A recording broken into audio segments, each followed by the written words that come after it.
J'aime bien faire découvrir des trucs aux gens, Ah, donc on va voilà. perdre David alors. Pourquoi? Est-ce qu'il s'endort avec Tu à t'endors chaque quand on fois il parle? dit ça? Tu t'endors quand Surtout on toi, parle? quand toi tu parles. J'ai une voix chiante.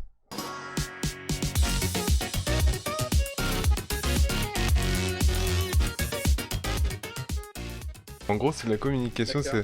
c'est surtout une vidéo sur la marque personnelle et comment créer une bonne marque personnelle, etc. C'est avec un créatif qui Ah, est ah bon? un YouTuber que j'aime beaucoup, qui parle souvent de communication. Et je trouve ça super intéressant parce que le sujet est cool et que je pense qu'on est tous fascinés par les serial killers, même si on l'assume pas, hein, d'accord. Et du coup, c'est super intéressant le point de vue qu'il prend et comment il va expliquer la marque personnelle. Je vous conseille de prendre des notes, ça vous servira. Et en vrai, tu vois, je pense même que tous les streamers ils devraient voir ça. Ce prisme est ultra, ultra important.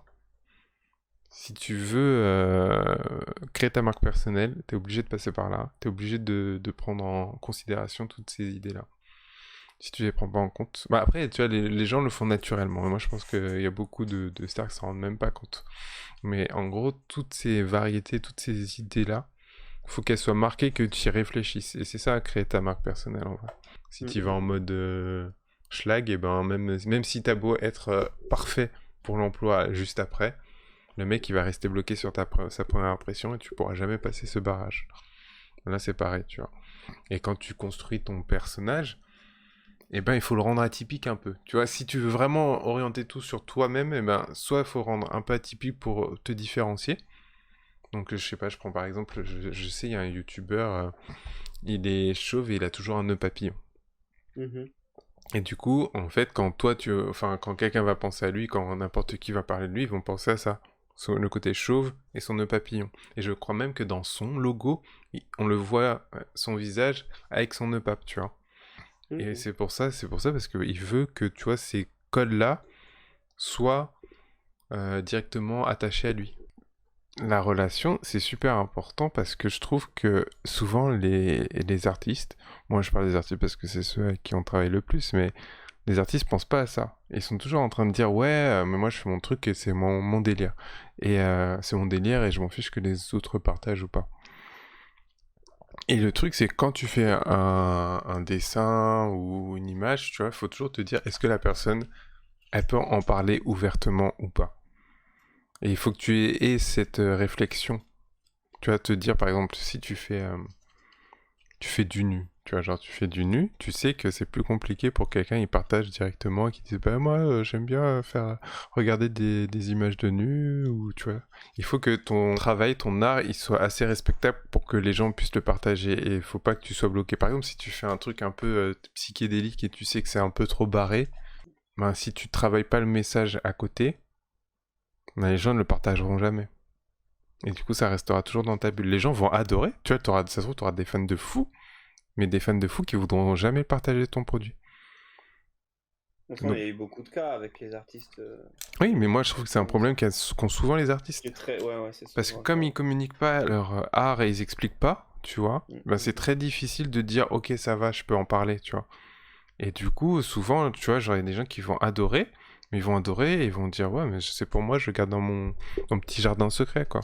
Ce que je disais tout à l'heure avec l'absence de valeur ou de culture, c'est important aussi. Mais en fait, il faut que tu puisses le guider un peu pour orienter les gens à chercher. Et en fait, c'est eux qui ont créé tes propres valeurs, en fin de compte. Tu sais, genre si t'es juste normal, mais que t'es un peu toujours dans le même ton, Mhm. ben les gens, ils vont commencer à imaginer à ta place ce que t'as voulu véhiculer. C'est ce qui s'est passé, par exemple, pour le Joker. Tu vois, le Joker, il a tué deux mecs dans le film. Mhm. Lui, il croyait pas forcément à toutes les valeurs qu'il a. Et les gens, eux, ils sont rattachés ces valeurs-là. Ils en ont inventé et ils lui ont collé. Et lui, il a juste eu à suivre, en fait. Alors du coup, est-ce que c'est une obligation d'avoir des valeurs au final? Bah oui, Est-ce je que ça pense va que pas être... bah parce que tu contrôles un peu, tu vois. Après, D'accord. t'es Mais un si tu peu. fais ta pas directement, enfin je veux dire, c'est pas la communauté qui va te faire des valeurs genre comme ça, tu vois. Oui, c'est ça. C'est que par exemple, je sais pas. Bah, bon, on reprend l'exemple de Sardoche, mais moi, je pense que Sardoche, il s'est fait dépasser par son personnage. C'est-à-dire qu'il est pas si dur que ça en vrai. Mais comme il a laissé les autres parler pour lui, et qu'il avait un comportement qui était un peu dur, un peu violent, tu vois, bah maintenant il est enfermé dans ce rôle-là, tu vois, et il kiffe pas.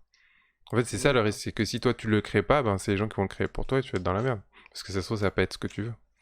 Souvent, il y a plusieurs étapes. Ils se font connaître, ils commencent à monter une communauté, et après ils vendent des objets autour de leur communauté. Et en Mhm. fait, ils se font de l'argent, mais c'est pas que ça, parce que souvent c'est pas super rentable. Ce qui est important, c'est que les gens se réunissent autour de cette marque. Et du coup, ça permet de forger, d'attacher une communauté entre elles.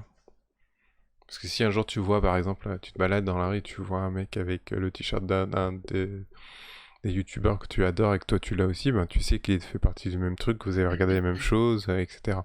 Et même n'importe quel objet, tu vois, les vidéos YouTube, ça fonctionne vachement aussi comme ça parce que si c'est un peu discret et que toi tu vas ramener une vidéo, tu vas dire, bah putain, moi je suis un des seuls qui l'a vu.